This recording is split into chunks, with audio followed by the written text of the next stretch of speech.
رات میں پورے پاکستان سے نمائندگی ہوگی، بہت عمدہ، بہت اچھا پڑھنے والے انشاءاللہ عزیز قرآ کرام تشریف لائیں گے۔ اس پورے پروگرام کی سرپرستی فرما رہے ہیں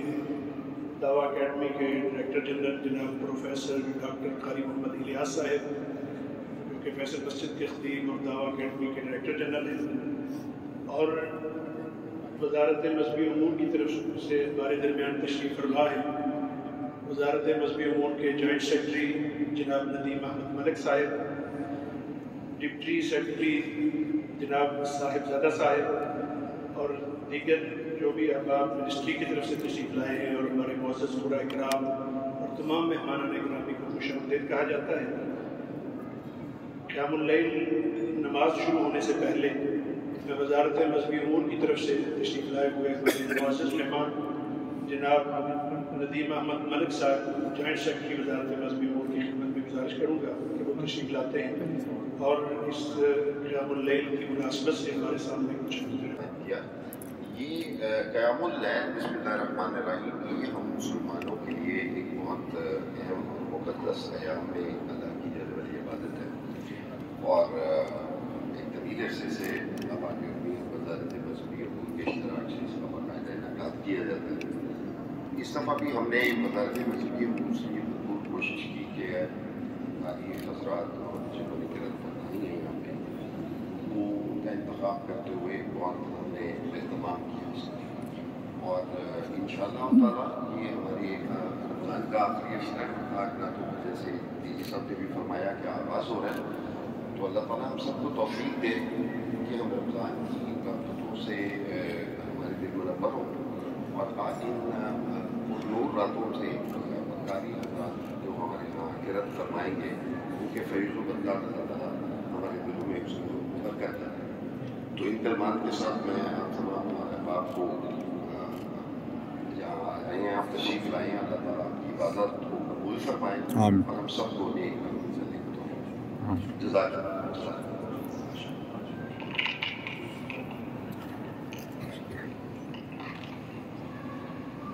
ابھی اس پروگرام کے سرپرست اعلیٰ آپ سب کے میزبان اعلیٰ جناب پروفیسر ڈاکٹر قاری محمد الیاس، خطیب فیصل مسجد، ڈائریکٹر جنرل دعویٰ اکیڈمی بین الاقوامی اسلامک یونیورسٹی، میں ان کی خدمت میں گزارش کرتا ہوں کہ وہ آپ سے مخاطب ہوتے ہیں اور آج کی اس بابرکت تقریب اور قیام اللیل کی مناسبت سے اس مبارک رات میں آپ کے سامنے گفتگو فرماتے ہیں۔ جناب پروفیسر ڈاکٹر قاری محمد الیاس سے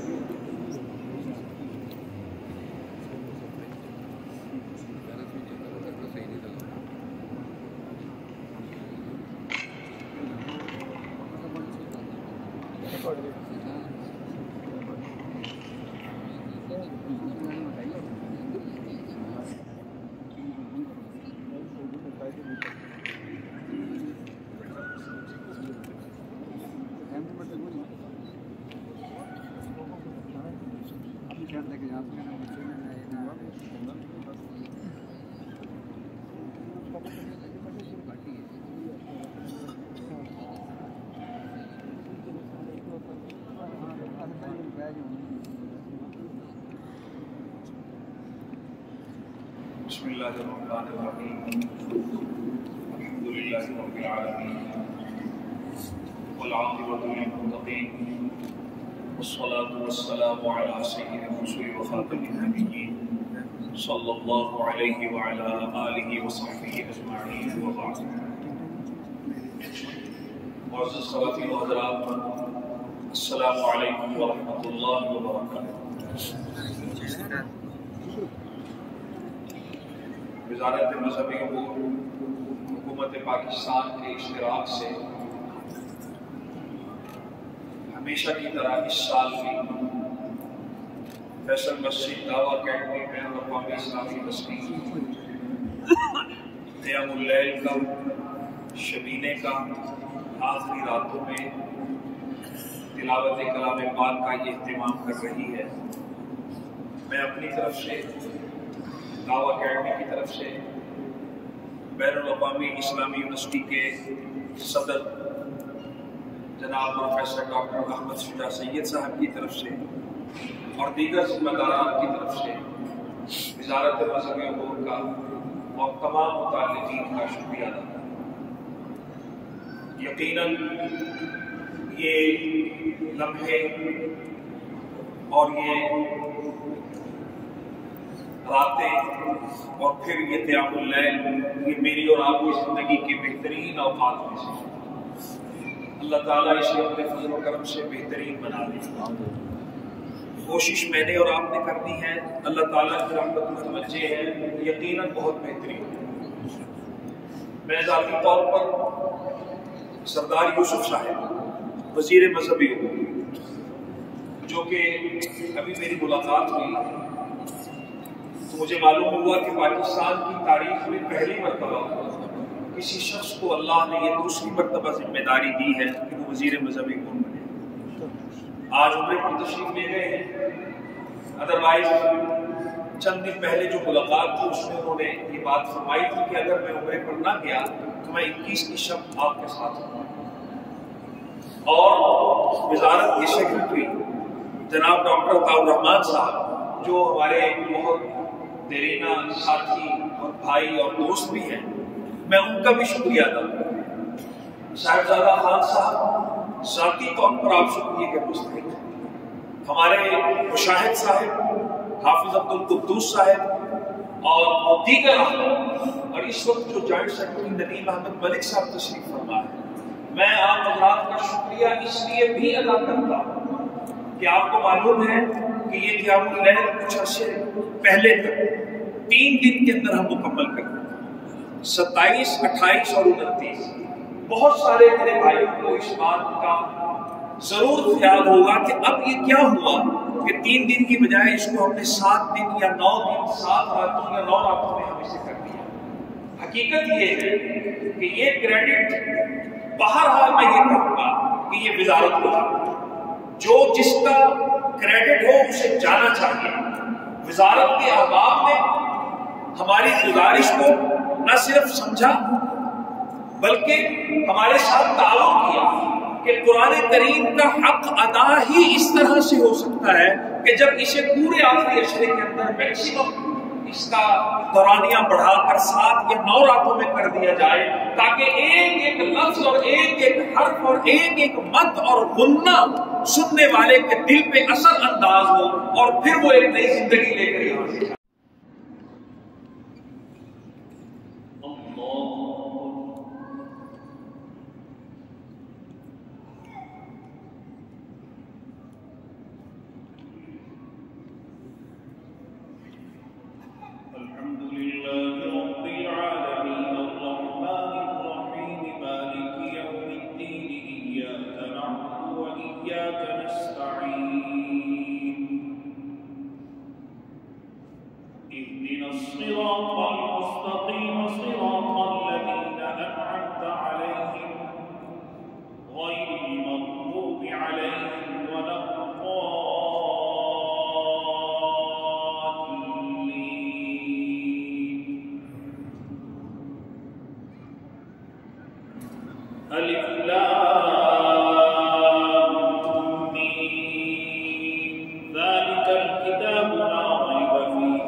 الذين يؤمنون بالغيب ويقيمون الصلاة ومما رزقناهم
هم المفسدون ولكن لا يشعرون وإذا قيل لهم آمنوا كما آمن الناس قالوا أنؤمن كما آمن السفهاء ألا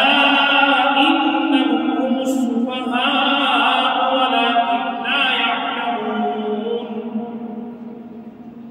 وإذا لقوا الذين آمنوا قالوا آمنا وإذا خلوا إلى شياطينهم قالوا إنا معكم إنما نحن مستهزئون الله يستهزئ بهم ويمدهم في طغيانهم يعمهون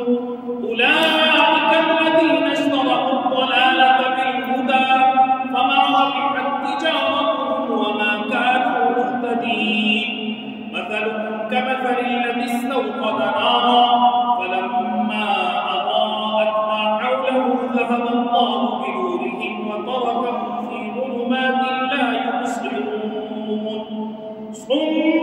بكم عمي فهم لا يرجعون أو كصيب من السماء فيه ظلمات ورعد وبرق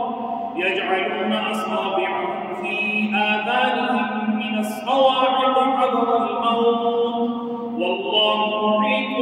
بالكافرين يكاد البرق يخطف أبصارهم كلما أضاء لهم مشوا فيه وإذا أظلم عليهم قاموا ولو شاء الله لذهب بسمعهم وأبصارهم إن الله على كل شيء قدير يا أيها الناس اعبدوا ربكم الذي خلقكم والذين من قبلكم لعلكم تتقون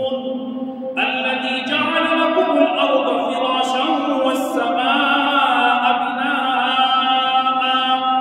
وأنزل من السماء ماء فأخرج به من الثمرات رزقا لكم فلا تجعلوا لله أندادا وأنتم تعلمون وإن كنتم في ريب مما نزلنا على عبدنا فأتوا بسورة من مثله وادعوا شهداءكم من دون الله إن كنتم صادقين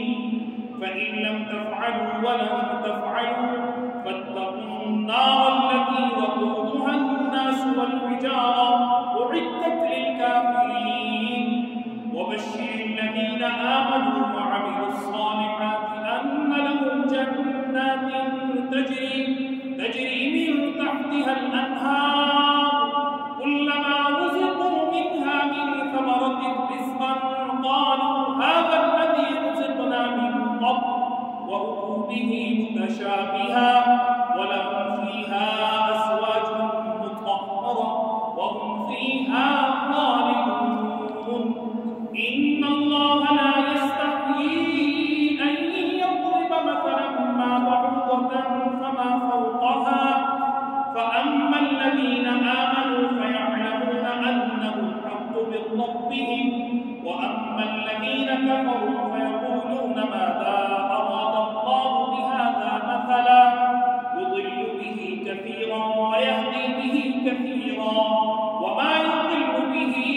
إلا الفاسقين الذين ينقضون عهد الله من بعد ميثاقه ويقطعون ما أمر الله به أن يوصل ويفسدون في الأرض أولئك هم الخاسرون كيف تكفرون بالله وكنتم أمواتا فأحياكم ثم يميتكم ثم يحييكم ثم إليه ترجعون هو الذي خلق لكم ما في الأرض جميعا ثم استوى إلى السماء فسواهن 7 سماوات وهو بكل شيء عليم وإذ قال ربك للملائكة إني جاعل في الأرض خليفة قالوا أتجعل فيها من يفسد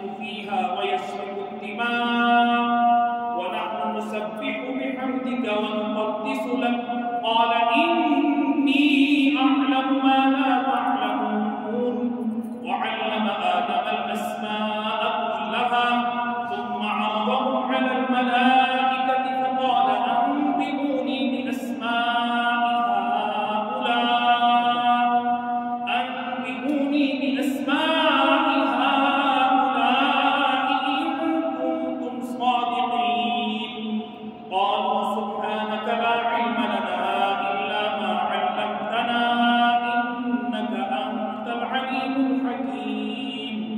قال يا آدم أنبئهم بأسمائهم فلما أنبأهم بأسمائهم قال ألم أقل لكم إني أعلم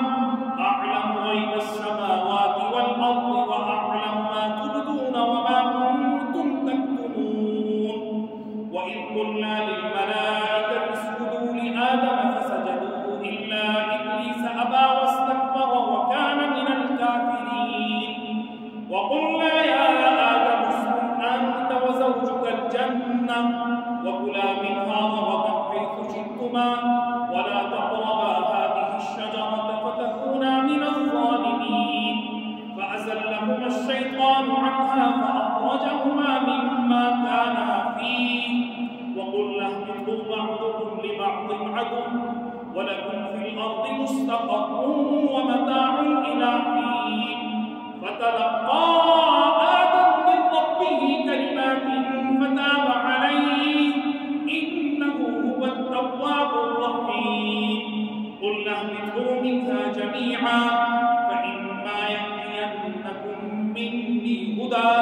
فمن تبع هداي فلا خوف عليهم ولا هم يحزنون. والذين كفروا وكذبوا بآياتنا أولئك أصحاب النار هم فيها خالدون. يا بني إسرائيل اذكروا نعمتي التي أنعمت عليكم وأوفوا بعهدي أوف بعهدكم وإياي فارهبون. وآمنوا بما أنزلت مصدقا لما معكم ولا تكونوا أول كافر به ولا تشتروا بآياتي ثمنا قليلا وإياي فاتقون. ولا تلبسوا الحق بالباطل وتكتموا الحق وأنتم تعلمون. وأقيموا الصلاة وآتوا الزكاة واركعوا مع الراكعين. أتأمرون الناس بالبر وتنسون أنفسكم وأنتم تتلون الكتاب أفلا تعقلون.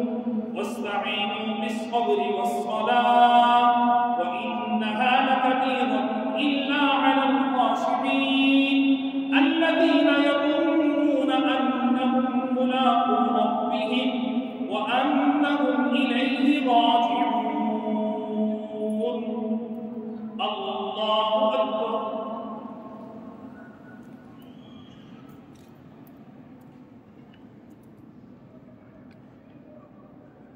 سمع الله لمن حمده.